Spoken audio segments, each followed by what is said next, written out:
Olá a todos, meu nome é Rafael. Hoje eu vou falar um pouco sobre como realizar simulações no software QSpice, que é um software gratuito é, pode ser utilizado para simulação de circuitos eletrônicos no geral. Só que hoje eu vou focar um pouco mais em circuitos de eletrônica de potência, mais especificamente em conversores CCCC isolados. Então, primeiramente eu vou falar um pouco sobre o software em geral, vou dar uma breve introdução. Em seguida eu vou mostrar um passo a passo de como fazer uma simulação do conversor Forge no QSpice. E por fim eu vou dar algumas recomendações gerais sobre simulação e vou mostrar as referências dessa apresentação. Então, o QSpice ele é um simulador recente, né, na data de apresentação desse vídeo, que é desenvolvido pela Corvo, que é uma fabricante de semicondutores. E dentre os principais diferenciais do software, é, e dentre eles dá para se destacar que ele promete uma velocidade e uma precisão de simulação maiores do que outros simuladores bem utilizados. Então, para investigar, só para ilustrar um pouco esse ponto, eu quis trazer aqui uma comparação entre duas simulações do mesmo circuito com os mesmos parâmetros globais da engine do Spice, entre o LT Spice e o QSpice, e de um conversor flyback, no caso aqui. Então não é um caso tão trivial, já usando modelos reais, essa simulação aqui, e eu não é um estudo sério, isso aqui se fosse realmente estudo sério eu teria que fazer várias simulações e pegar é, uma, uma, alguma dado estatístico entre elas, mas apenas simulando uma vez no LT-Spice e uma vez no QSpice, deu para perceber que o QSpice, mesmo nesse caso aqui mais complexo, ele foi um pouco mais rápido, né? Em torno de mais ou menos uns 10 segundos mais rápido do que o LT-Spice, e gerou praticamente os mesmos resultados. Eu creio que essa velocidade maior ela se demonstre maior com circuitos mais simples em que o gargalo mesmo não é, em que o passo de simulação ele não fica restringido a valores muito pequenos devido a um componente mais complexo de se simular, tipo um interruptor real no caso, né? Além dessa característica, o QSpice ele tem uma feature bem interessante que é a possibilidade de se incorporar um bloco C à simulação. Na verdade, dá para você carregar um arquivo .dll, né, na simulação do QSpice, e daí, aí sim, no caso, esse DLL é gerado a partir da compilação de um arquivo .c, né? No caso em C++ também. Então, isso aqui é bem prático e bem vantajoso para você representar tanto algum circuito analógico que você saiba o comportamento, mas que é muito complexo para você fazer simplesmente por subcircuitos no software, ou mesmo uma lógica digital, por exemplo, dá para simular alguma lógica de controle digital dentro do software, e o que é bem legal e é algo bem novo.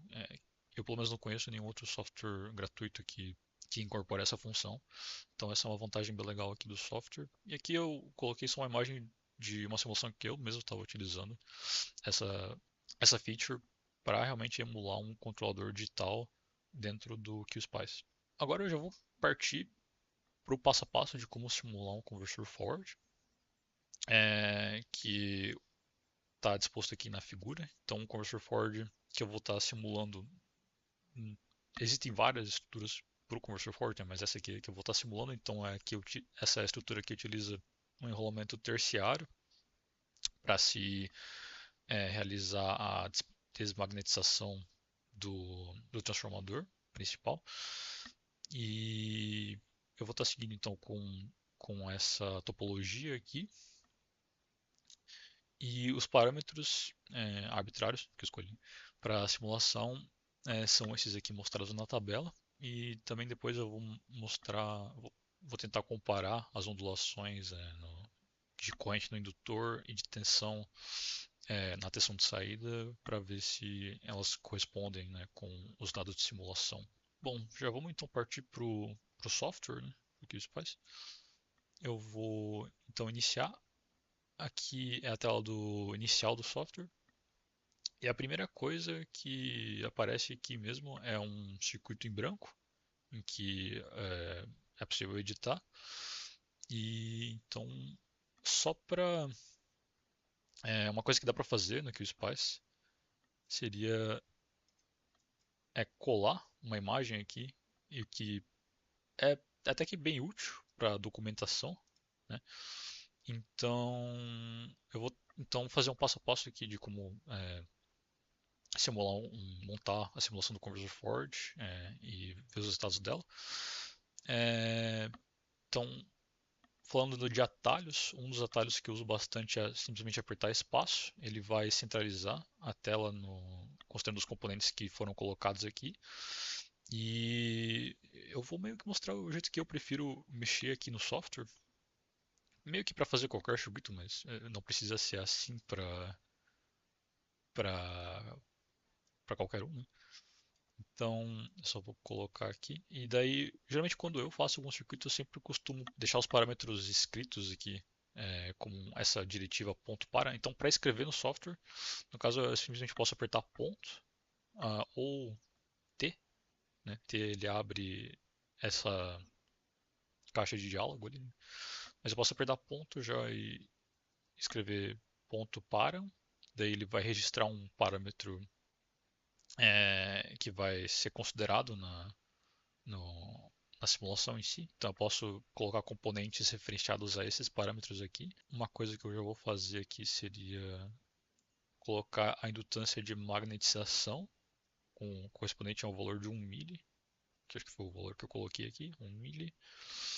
É, outra coisa que eu posso fazer já, posso colocar a tensão de saída, que acho que era 15 volts, tensão de entrada. Posso até colocar dentro dessa diretiva param vários parâmetros. Tipo, é só separar eles por espaço, que daí o software já entende. Em seguida, posso colocar a potência de saída. Esses dados aqui eu posso utilizar depois para deixar um pouco automatizado a definição de, por exemplo, uma carga resistiva, considerando essa tensão de saída e essa potência de saída, dá para calcular, e daí não ter que modificar ela toda vez que eu quero só mudar a potência, né? Então, é um pouco mais automático. Posso colocar um indutor de saída, 560 micro, o software já entende só digitando U, então eu digitei U e ele já até converteu aqui para o símbolo de micro. Posso colocar capacitância de saída também, CO 220 micro. Vou colocar a frequência de comutação de 30K. Esses dados aqui, todos arbitrários que eu escolhi. E posso também colocar então o número de espiras, né, só para fazer a relação entre elas mesmo, né? Então, deixa eu ver se eu só. Então aqui eu escolhi uma relação de espiras N1 sobre N2 de 4 e N1 sobre N3 de 1 quarto, né? Então só parametrizando em função de N1, então aqui seria 0,25 e aqui seria 4. Aí fica N1 sobre N2, 4 e N1 sobre 3, 1 quarto. Que é o que importa para a simulação ideal, né? Na verdade, para não ideal também, só que o número de espiras ele influencia nos dados do transformador na prática, né? Então, aqui realmente o que importa para nós é só a relação entre espiras. Se eu não me engano, esses foram todos os dados que eu preciso. Então, aqui no lado do software tem essa aba de símbolos e todas essas pastas aqui eles contêm então os símbolos que eu posso simplesmente dar dois cliques e colocar. Mas nessa apresentação eu vou estar usando os atalhos que eu vou então comentar no passo a passo que eu costumo utilizar, que realmente facilita o uso do software, né? Então, outra coisa, para se selecionar um ou mais componentes, eu posso segurar Shift e daí clicar com o botão esquerdo do mouse, daí soltar, daí ele vai selecionar e automaticamente mover os componentes que estão selecionados, e daí para deletar eles, eu posso simplesmente clicar delete. Então, já tentando montar o circuito aqui, então eu posso clicar V para criar uma fonte de tensão independente, colocar aqui e para colocar o parâmetro, para deixar o valor dela correspondente ao parâmetro, eu simplesmente posso editar o valor dela e colocar o número do parâmetro VG. E o simulador já vai interpretar isso como se essa fonte fosse de 400 volts, que é o valor de VG aqui em cima. Então, para depois simular esse mesmo circuito com outros valores, eu posso simplesmente mudar os parâmetros aqui e rodar a simulação de novo. E eu, pessoalmente, prefiro trabalhar assim, no caso. Então, para colocar o indutor, eu posso clicar L. É interessante aqui no software eu clicar L. Se eu clicar L de novo, ele vai mudar o símbolo. E daí ele tem vários símbolos embutidos no software, que são 3 para indutores. E, então eu vou utilizar esse segundo aqui, que mostra o ponto do indutor, que é importante para essa simulação aqui. Então eu já vou colocar aqui. Para girar, eu posso clicar Ctrl R e para espelhar, que nem eu estou fazendo aqui, clicar Ctrl E. E eu vou fazer isso de novo para colocar o enrolamento terciário, que seria isso aqui, aqui. Para fazer a mesma coisa com os labels é o mesmo atalho, né? Então Ctrl R para girar, só para não inverter, facilitar a leitura. O que eu posso fazer aqui seria colocar esse valor de indutância. Eu poderia ter, existe um símbolo dentro do QSpice mesmo, que seria que é um transformador, mas eu não costumo utilizar, mas ele é um transformador também quase ideal, considerando aqui o contexto dos spice. Mas outra maneira de se simular mesmo um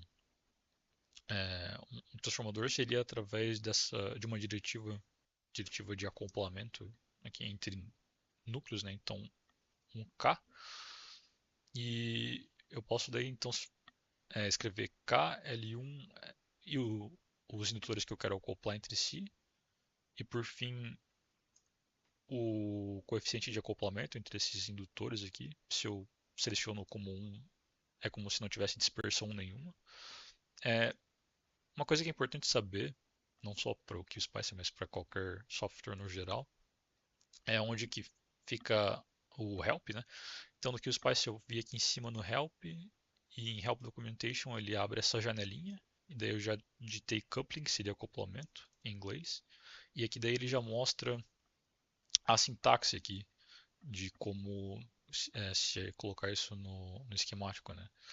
Tanto que aqui eu até esqueci de colocar um número depois do K. Eu deveria ter colocado, por exemplo, K1 aqui. Daí corresponde bem aqui ao que é mostrado aqui no help, né? Então é bem útil isso aqui. Para então se adequar ao número de espiras, o que eu posso fazer seria colocar esse mesmo número aqui. Eu vou colocar como parâmetro para falar a verdade. Então, só para facilitar a leitura do esquema depois, eu vou colocar LP como se fosse a indutância do primário, que é igual a magnetizante mesmo, de acordo com o que eu parametrizei. LS do secundário. O secundário aqui eu vou estar considerando como se fosse o lado da saída, tá? Não o lado do. Não seguindo essa ordem da imagem aqui, só por preferência minha mesmo, tá? Então eu vou colocar N2 sobre N1 ao quadrado, que isso é a relação de impedância considerando um transformador, e essa relação de espiras aqui, vezes a indutância do primário, então vezes LP, e a do terciário é a mesma lógica, né? Então N3 sobre N1 ao quadrado vezes LP. Esse aqui deveria funcionar. Espero que sim. Eu só vou mudar aqui então para ele colocar o LP. Eu também vou mudar o que eu vou colocar o L3, já que eu estou considerando esse enrolamento para desmagnetização terciária. Esse aqui é o L2. Então só atribuindo o valor os mesmos nomes dos parâmetros que eu acabei de criar. Aliás, esse aqui é o ls, esse aqui é o lt. É, perfeito. E daí, além disso, só falta então um indutor de saída com o valor LO. A tecla C, ela já coloca um capacitor no cursor. Vou chamar ele com o valor CO. E por fim, então, eu posso daí atribuir a carga o valor de RO, que eu ainda não calculei aqui, mas eu posso, né, automatizar isso, considerando então que vai ser a tensão de saída nominal, né, ao quadrado, dividido pela potência de saída. Vou colocar isso aqui embaixo. Então, agora vou só mover isso aqui um pouquinho mais para baixo. Isso aqui para o lado. Ok, uma coisa que eu vou estar utilizando então todos os componentes ideais aqui, então, é, mas no QSpice em si não existe. Para diodo existe, mas para a chave em si, que seria esse símbolo aqui que eu coloquei apertando S, não existe modelo padrão dentro do software, então eu preciso criar um modelo idealizado para essa chave aqui. E para fazer isso, posso até olhar aqui. Posso olhar esse S aqui, Voltage Control Switch. Daí eu posso olhar em si os parâmetros que eu posso colocar para o modelo aqui. Então tem vários aqui, mas os dois que eu vou utilizar mesmo inicialmente são esses dois aqui, ROFF e R-ON. Então para fazer isso eu só preciso seguir essa sintaxe aqui de acordo com o help, né? Então eu vou fazer isso. Aproveitando, eu já vou aproveitar então, eu vou organizar um pouco o esquemático de simulação aqui. Então, em todo o texto que eu coloco para documentação, que é importante documentar qualquer esquemático para mim, né, que você faça para referência futura depois, né? Então, qualquer texto que eu coloco apertando T, ele é por padrão considerado na simulação. Então, só para eu descrever que esse aqui é um texto só de documentação, só um comentário, né?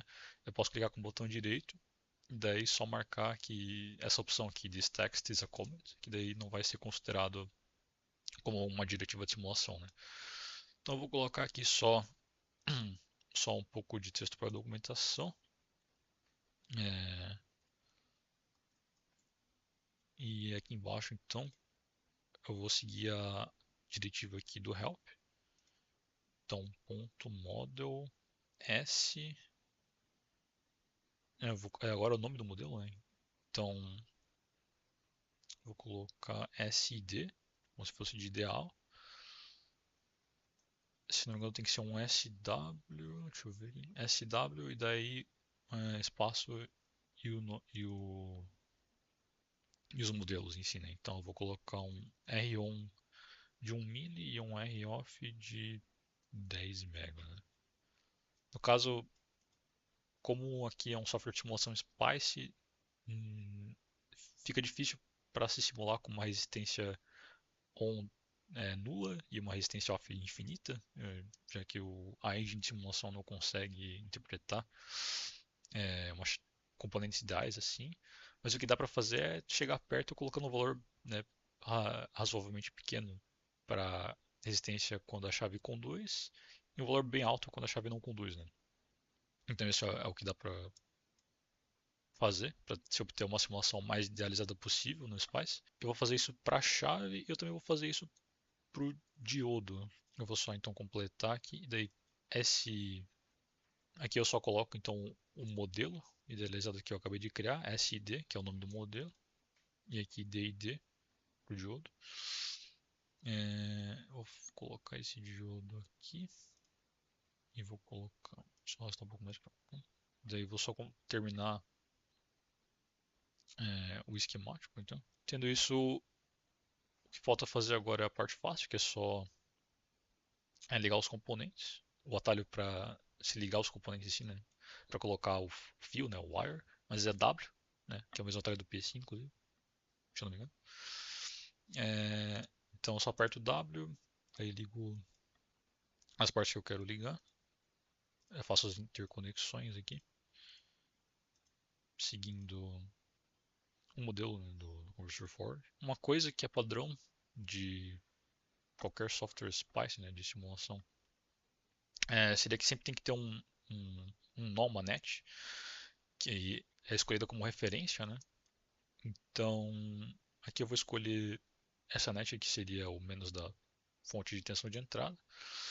E uma limitação até do SPICE para conversores isolados especificamente seria que se eu simular o circuito como está aqui, depois de completar, que ainda falta colocar a fonte de comando aqui, mas se eu simulasse assim, apareceria um warning de que não teria uma conexão para o Terra para essas nets aqui. Mas então poderia simular ou não, né, dependendo disso. Mas só simularia, a simulação só funcionaria porque existe, né, dentro da engine do Spice um acréscimo, né, um parâmetro que seria uma resistência para o Terra para cada net aqui, né, uma resistência bem alta. É, então teria realmente uma conexão para o Terra aqui. Mas só para emular então o comportamento de um conversor isolado mesmo, eu vou colocar uma resistência adicional aqui, também bem alta, né, para o Terra. E em conversores em que você quer ter uma representação mais realística, né, do que está acontecendo mesmo, o que poderia ser feito seria colocar os parasitas desse transformador aqui, né? Então colocar, se eles forem conhecidos, né? Então colocar a capacitância parasita, colocar a resistência parasita entre os enrolamentos e o que já faria com que teria um caminho para o Terra, né? E a simulação em si ficaria até mais realista, no caso. Acho que a única coisa que falta aqui seria colocar a fonte de comando para essa chave. Antes de fazer isso, tá, tem mais um detalhe aqui, acho que na chave que eu esqueci de mostrar aqui. A chave, além desse R-on e R-off, é importante colocar esse VT também, que seria o valor escolhido, né, para que a chave consiga saber se ela está acionada ou não. Aqui eu não coloquei, eu vou só colocar. Eu vou colocar como 15 volts já, mas eu poderia. Pode ser qualquer valor, já que a chave aqui é idealizada, né? E eu vou só tentar simular o circuito, né, conforme. Isso é uma recomendação minha, no geral, até. Se você está começando a montar um circuito, né? Pode ser simples ou complexo, enfim. Do zero é interessante que você teste ele um pouco por parte enquanto você está montando ele, né? Então agora eu só vou colocar uma chave, uma fonte de tensão que está sempre ligada aqui, né? Aliás, eu só vou colocar 15. Eu vou colocar um, na verdade. Eu vou colocar meio volt. Daí eu vou colocar um volt aqui, que daí, como essa tensão aqui é maior que 0,5, a chave seria para estar sempre ligada.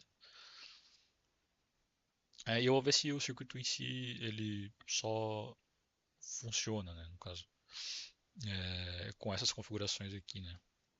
Então, inclusive talvez ele já, talvez até dê um erro de corrente bem alto ali do indutor por conta disso. Mas vamos ver se ele já roda. Vamos ver se eu não fiz nada de errado.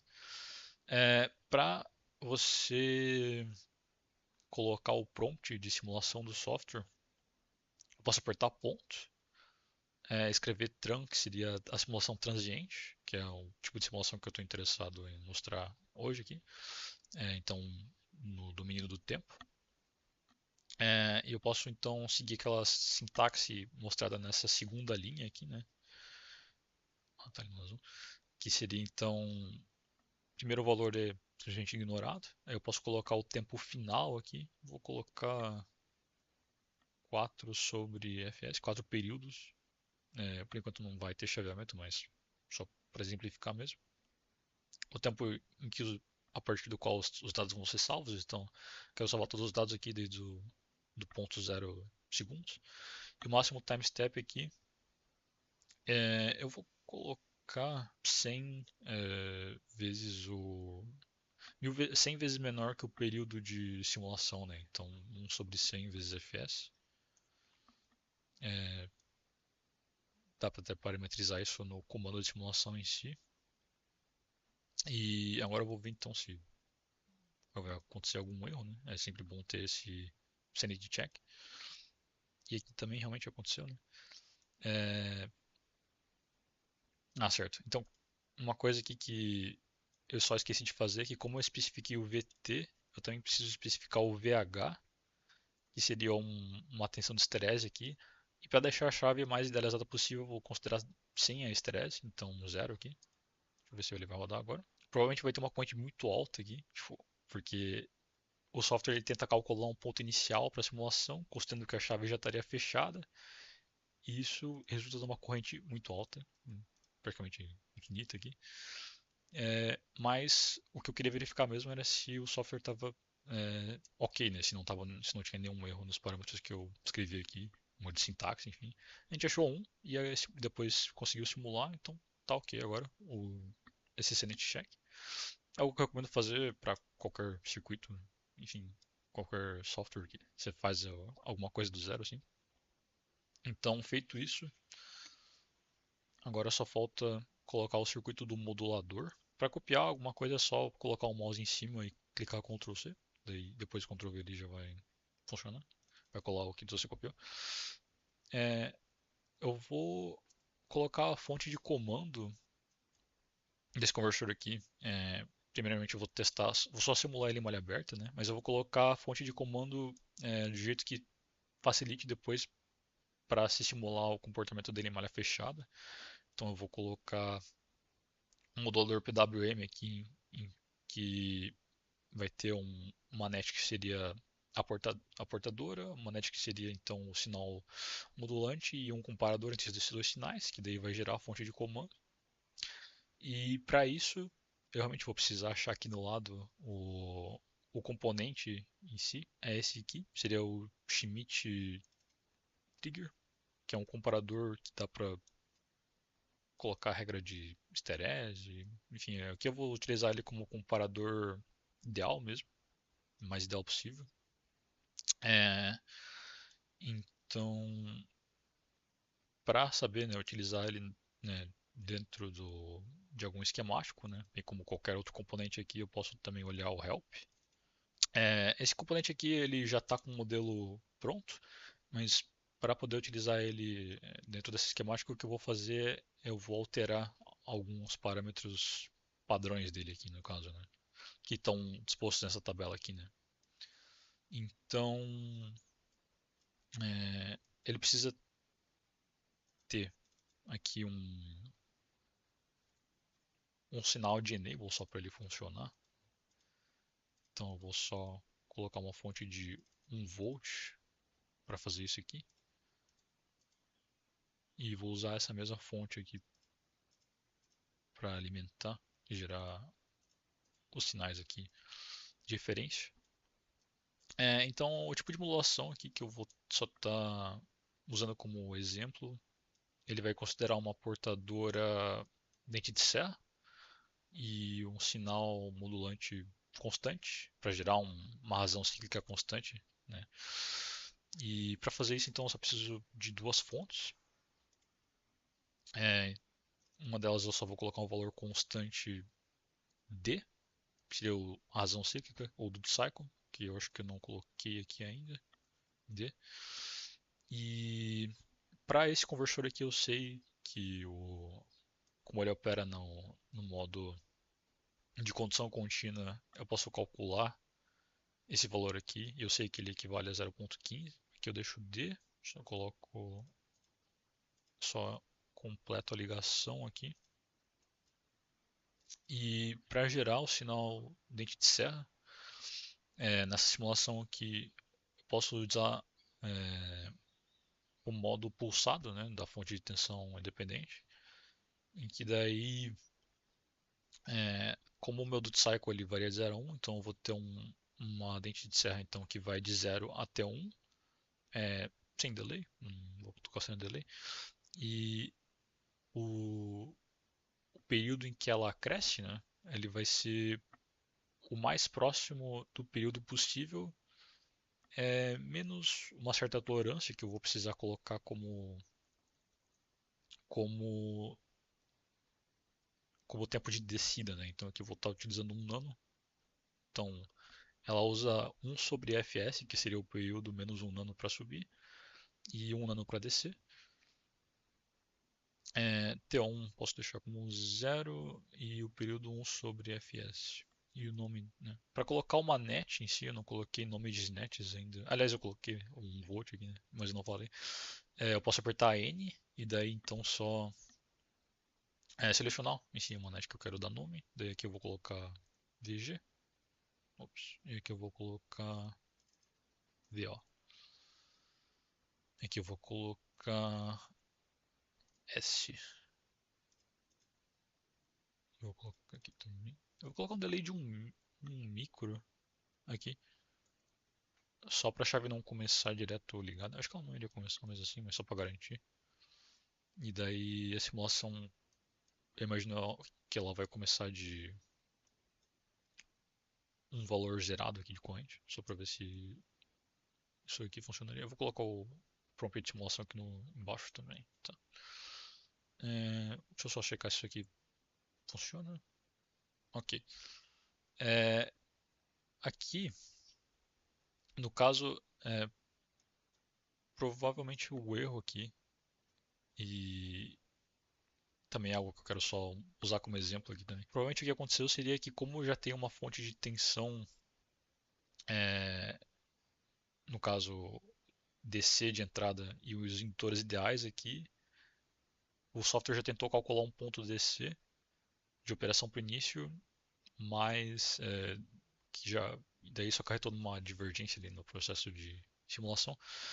Então, para evitar isso, o que eu costumo fazer seria só colocar em, a fonte de entrada aqui com um, um atraso, né, de algum certo uma quantidade de atraso de tempo aqui, em que o software dele vai considerar no início da simulação a tensão aqui é zero, então ele vai calcular o ponto inicial mesmo como se tudo tivesse zerado em questão de tensão, né? Isso aqui pode ser quando se usa componentes ideais, tipo indutor mesmo, pode ser que isso aqui seja o fator, né, que ocorre esse erro de convergência aqui, né? Feito isso, ele já conseguiu simular. Eu posso até olhar aqui alguns sinais para ver se eu fiz tudo certo. Então, o D, vou olhar primeiro os parâmetros de. Eu vou até dar um nome aqui. Carrier. Só vou fechar aqui de novo e simular para ele atualizar os nomes. Deixa eu então achei também. Ok. Então, vendo o Duty Cycle, está no valor normal aqui que eu estabeleci de 0.15. E a portadora, eu só quero ver se está tudo ok. Tá dando. Posso clicar, né, em qualquer um desses nomes aqui para abrir um cursor nesse sinal. Então eu vou tentar pegar só o período dele aqui para ver se está tudo certo. Aqui embaixo dá para ver os dados dos cursores, né? Então aqui está dando 30 kHz de frequência, considerando a diferença de tempo entre os cursores, que está correto. Então isso aqui está tudo certo. Vou ver se o comando em si também está certo. Ok, parece que está tudo certo. Então a única coisa que eu vou fazer é só aumentar mesmo, né, o tempo de simulação. Eu vou considerar 100 períodos aqui para ver se ele consegue chegar ao regime permanente. Simulou bem rápido. Provavelmente acho que eu vou precisar de mais aqui. Posso clicar com o botão direito só para deletar a janela de simulação aqui. E também para acrescentar mais na simulação. Eu vou só tirar isso aqui. E agora eu vou colocar só o valor da tensão de saída aqui. Uma coisa que eu deveria ter feito antes, na verdade. Como aqui seria um conversor isolado, é importante que eu pegue uma tensão diferencial aqui, né? E não só a tensão VO. Apesar de que provavelmente vai ser bem correspondente essa net aqui provavelmente deve estar bem próxima da referência aqui. Mas é importante eu só considerar a tensão diferencial. Então uma coisa que então, para fazer isso eu posso, né, dar nome a essas nets aqui, né? Então VO mais e VO menos. E eu tenho que fechar isso aqui de novo, esse simulado aí. Mas antes disso, né, eu vou só mostrar como que existe um comando que já prepara os plots. Todos os dados de cada net ainda são salvos, mas né, se colocar um comando .plot no esquemático, ele já vai abrir o, o visualizador de sinais aqui com esses plots feitos, né? Então é útil para não ter que pegar todos os sinais, principalmente esses aqui que são diferenciais, toda vez que se faz a simulação. Então, para fazer isso, então, se eu quero plotar uma tensão, eu preciso colocar o V, abre parênteses o nome da net. Daí pode ser uma expressão matemática isso aqui, né? Então, simplesmente eu quero pegar a diferença de tensão entre os nets VO mais e VO menos. Então, eu faço V de VO mais menos V de VO menos. E se eu colocar vários desses pontos plots, ele vai plotar em painéis separados, né? Então, além disso, eu quero ver a corrente, né, do indutor de saída, que seria esse IL4 aqui. Feito isso, ele já vai abrir o painel aqui para mim e vai mostrar esses dois dados. É, e daí já dá para ver que tá chegando aqui no steady state, né? Mas vou ainda colocar um pouco mais aqui de tempo final, né? Colocar 200 ciclos, né, de chaveamento. Que aqui ele tá basicamente no steady state, né? Ok, mas é bom olhar um pouco mais. Dá para ver que tem uma certa oscilação aqui ainda.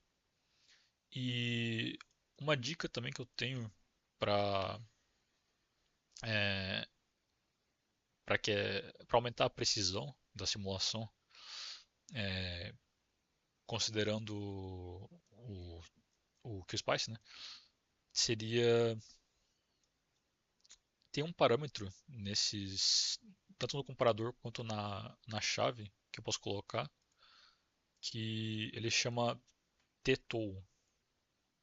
Esse TTOL ele seria uma tolerância temporal é, que seria a tolerância no caso de em que a saída aqui que pode ocorrer na atualização dessa saída, né? Já que é algo discreto, né? 0,1 no caso aqui.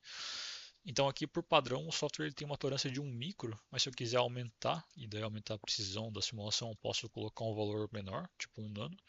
Poderia também deixar um valor menor ainda, né? Para o time step, né? Passo de simulação.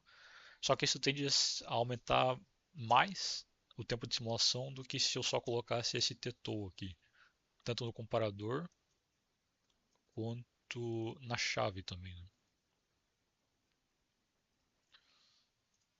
Então, eu posso fazer isso aqui, aumentar só um pouquinho o tempo de simulação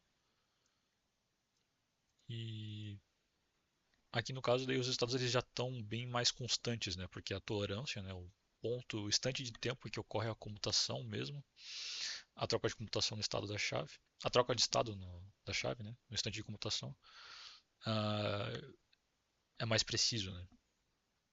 Então, por mim, tá ok aqui. Vou considerar que ele já chegou no regime permanente aqui. E daí eu posso utilizar esses dados mesmo, né? Só para comparar com os dados de ondulação que eu esperava, né? Então, posso pegar rapidamente a ondulação de corrente do indutor clicando com o botão direito no cursor. E daí selecionando Peak to Peak, ele vai pegar então a ondulação aqui que está a maior ondulação que está no, sendo mostrada na tela aqui. Então está dando de 0,75 amperes. Posso fazer a mesma coisa com a tensão de saída, né? Então é só clicar duas vezes para criar um cursor, botão direito, peak to peak, está dando essa ondulação de 0,12 volts na direção de saída. Daí eu poderia comparar isso com os valores esperados, né? Então veja que para a corrente do indutor em si deu um valor bem, bem parecido, né? De 0,75. Para a tensão de saída deu até um valor menor do que a fórmula teórica prediz, né? E tem, né, vários motivos que podem gerar essa discrepância, mas para âmbito aqui de simulação idealizada, tá bem ok esse valor aqui. Só para âmbito de mostrar como se simula aqui no software, acho que já deu para exemplificar bem. Agora, então, né, para salvar essa simulação, eu posso simplesmente clicar em salvar e daí é, só escrever aqui, né, dar um nome, né, e salvar em algum lugar no PC.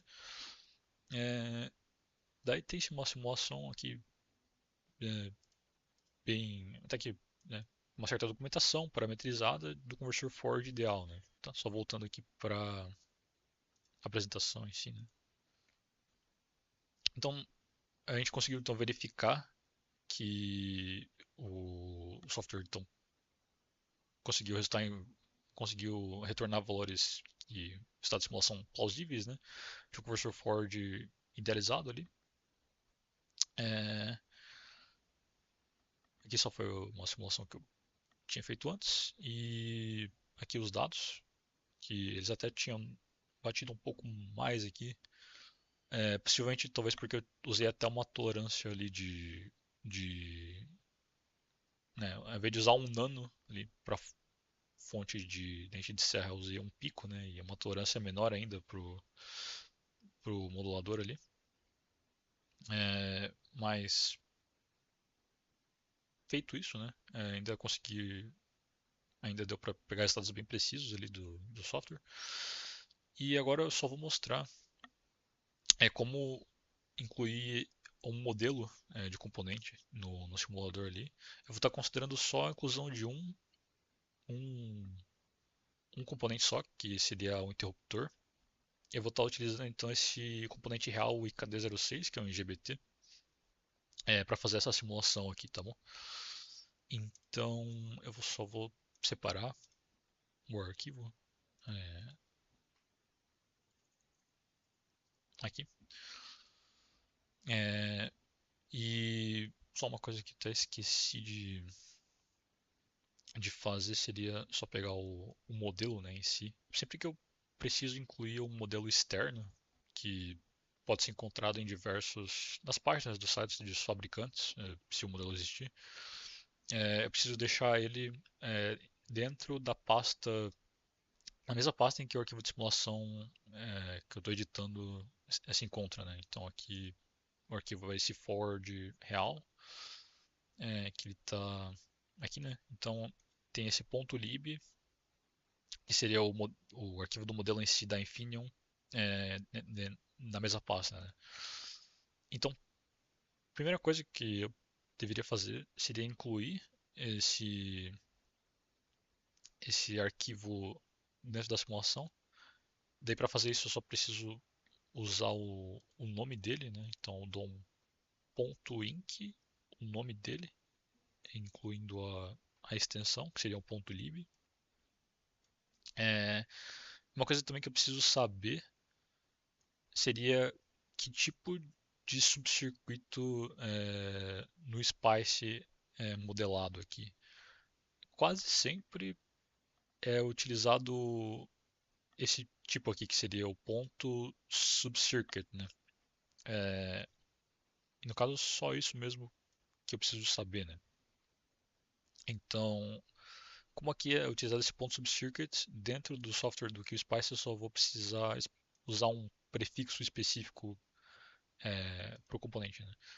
Enfim, eu vou mostrar como eu posso incluir então esse modelo na simulação aqui. Uma das formas seria a forma mais, se eu quero incluir esse modelo de uma maneira rápida, né? Eu posso simplesmente dar Ctrl C no modelo, no arquivo do modelo inteiro, Ctrl V e daí escolher, né? Se tiver vários modelos, né? Escolher o que eu estou interessado em simular, o IKD06. Como tem vários modelos que se interligam entre si, eu preciso clicar essa opção aqui, Include Entire File.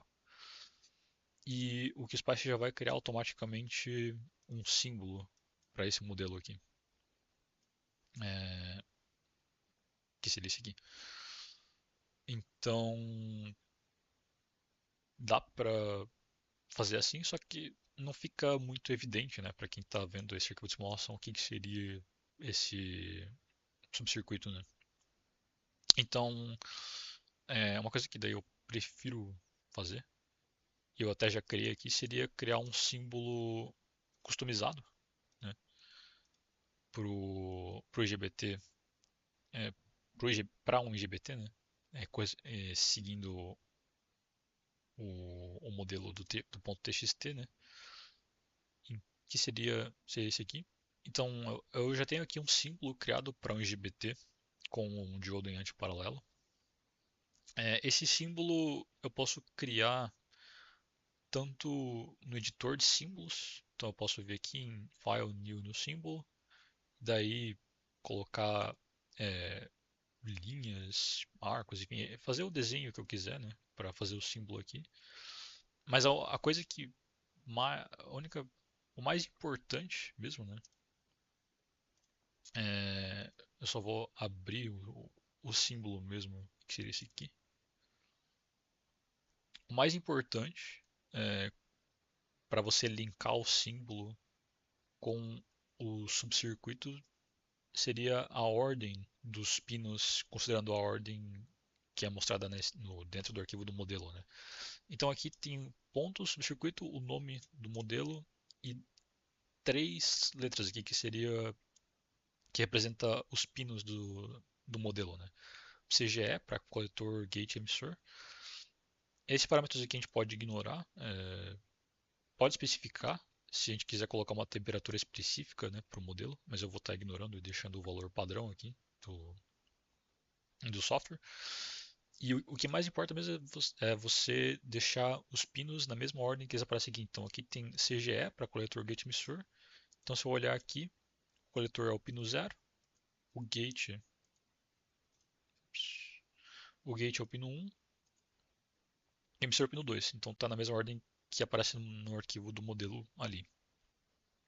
É, voltando então aqui na simulação, como é um modelo real, já, talvez eu também precise colocar uma resistência série nos indutores, porque pode dar problema de simulação.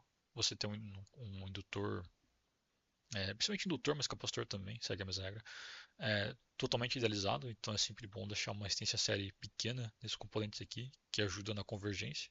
Mas primeiro eu vou tentar simular ele sem, né, para ver se ele roda. É, então eu só vou substituir ele aqui e já fazer as ligações. Para se linkar o símbolo com o modelo, eu só preciso então copiar o nome do modelo, que é isso aqui, dentro do valor do símbolo. Deixa ele um pouco mais para cá. Assim tá bom. Eu vou estar considerando um resistor de gate de 27 ohms também.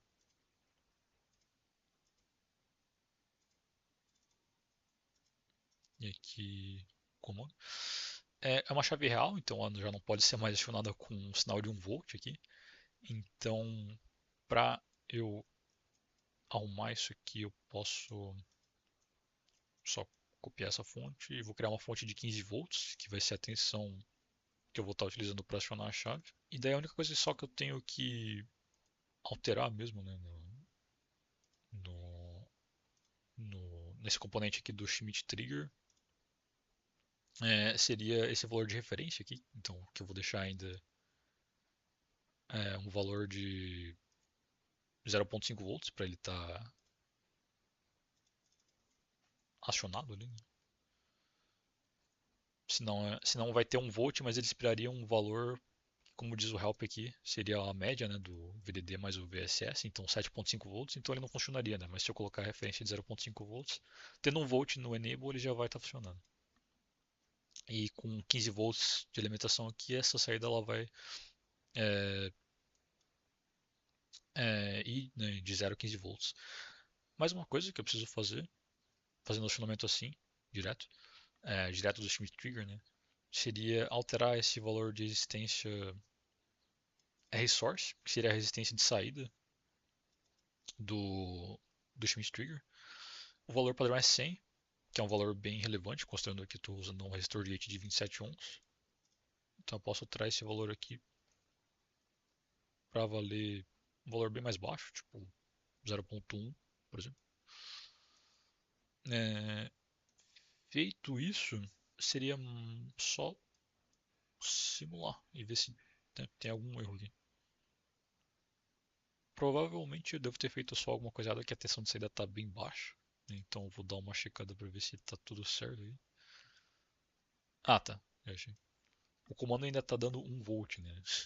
Não está dando os 15 volts ali. Porque eu esqueci de mudar essa fonte. Então, vamos simular de novo. E agora está demorando bem mais, né? Aí.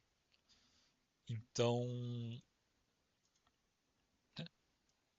Ele funcionou, mesmo sem especificar nenhum parasita nos indutores aqui. O que é bom.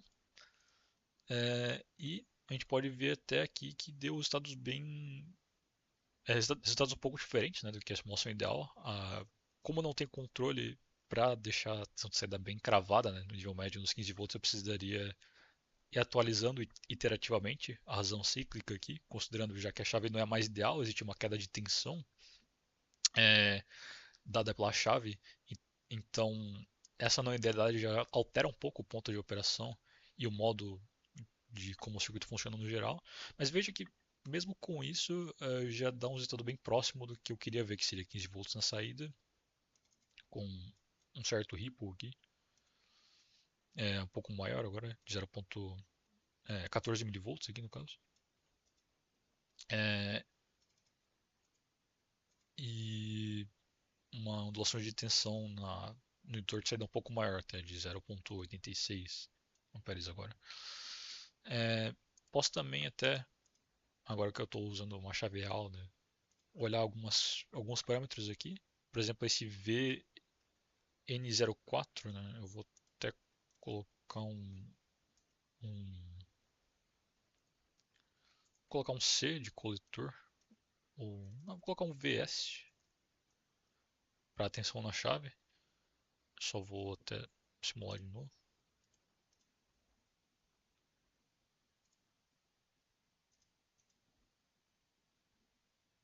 É sempre legal, né, nomear todas as nets que você tem interesse em plotar, né? Então, colocando aqui até a tensão na chave, dá para ver que ela está seguindo a, a forma de onda idealizada do conversor Ford, né? Que você tem, então, considerando a relação de espiras que eu fiz aqui, né? Então, que eu estipulei ali.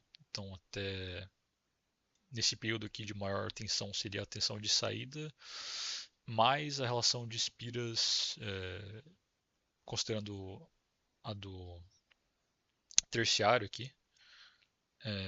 Então, no caso, dá um valor que eu tinha calculado antes de uns 500 volts mesmo. Mas isso porque não tem dispersão nos transformadores, né? Então, para um caso mais realista, sempre vai ter alguma dispersão. Aqui eu coloquei 1% de dispersão. E só com isso já vai dar para ver uns resultados bem diferentes nessa forma de onda. Então, só colocando 1% de dispersão nesse circuito do Ford ideal, sem nenhum circuito auxiliar de snubber, já dá para ver que a tensão na chave ia explodir, né? Devido à ressonância, à interação entre a indutância de dispersão dos enrolamentos e a capacitância parasita da chave. Então, com isso a chave ia queimar já, com certeza, é IKD06. E, né, de certa forma, até a simulação em si já fez o seu trabalho, né, que seria identificar esse caso aqui de sobretensão na comutação, né, comutação hard ali do enrolamento do transformador e que gera essa sobretensão bem relevante, né? Então, para esse circuito do jeito que está aqui, teria que ter algo a mais que prevenisse, né? É uma sobretensão nesse nó aqui em cima da chave, né? Mas fora isso, né? Como foi visto antes, o circuito está funcionando de maneira ok, né? Então, está dando um ripple de tensão de saída indutor mais ou menos dentro do esperado, é, o que indica, né, que a simulação aqui, né, serviu o propósito, né, de comprovar. Então, por fim, só voltando aqui para a apresentação, é, que são os dados que eu tinha pego antes, né, como considerações finais para o QSPICE, né, só ressalto então que a inclusão de indutores ideais, componentes armazenadores de energia ideais, eles podem gerar problemas de convergência. Então é importante em simulações um pouco mais complexas, né, que tendem a dar mais problemas de convergência, sempre incluir alguma resistência série nesses componentes. Uma coisa também que é importante que eu acho que eu não coloquei até aqui, né, é legal, né, como deu para ver, né, iniciar as fontes do zero para o valor final delas, né, então se é uma fonte CC, independente ali, começar ela do zero e ir para o valor nominal depois de um tempo só, porque isso facilita. Isso só adianta se você quer mesmo, né, iniciar a simulação do ponto zero, né? Mas tanto para facilitar a convergência e como é um caso de interesse também, né, quando você vai ligar um conversor ele já vai estar né, tudo zerado, né, sem carga no capacitor, corrente no indutor, naturalmente. Então é um caso de interesse e isso ajuda também a convergir essa própria simulação, né? Senão ela pode tender a iniciar já com valores de corrente praticamente infinitos nos indutores ali, né? Muito altos, né? Então é importante fazer isso. É legal fazer isso. É, além disso, resistências muito pequenas, né, em componentes idealizados. Por exemplo, os diodos que eu utilizei em ambas as simulações, elas podem também tender a dar problemas de convergência, né? Então sempre usar algo mais razoável, né, na escala de miliohms, por aí, diria eu, para esses componentes. A mesma coisa ali para fontes, né, também é bom utilizar alguma resistência séria, né, em caso de fontes de tensão independentes, ou uma resistência paralela em caso de fontes de corrente. E, por fim, essas opções que eu marquei aqui embaixo, né, ABS Tow, Hell Tow e Gmin, elas podem ser relaxadas para esses valores que estão na transparência, para tentar ver se a condição de convergência ela é relaxada a custo de um resultado de simulação menos precisos, né? Mas essas opções elas podem ajudar caso haja algum problema de convergência e algum circuito mais complexo. Por fim, essas são as referências e eu espero que tenha essa apresentação tenha ajudado né, qualquer um a ter alguma introdução ao software e ver que é um software que o QSPICE é um software bem interessante, né, e gratuito é, para a simulação de circuitos eletrônicos em geral e mais especificamente na eletrônica de potência. Né?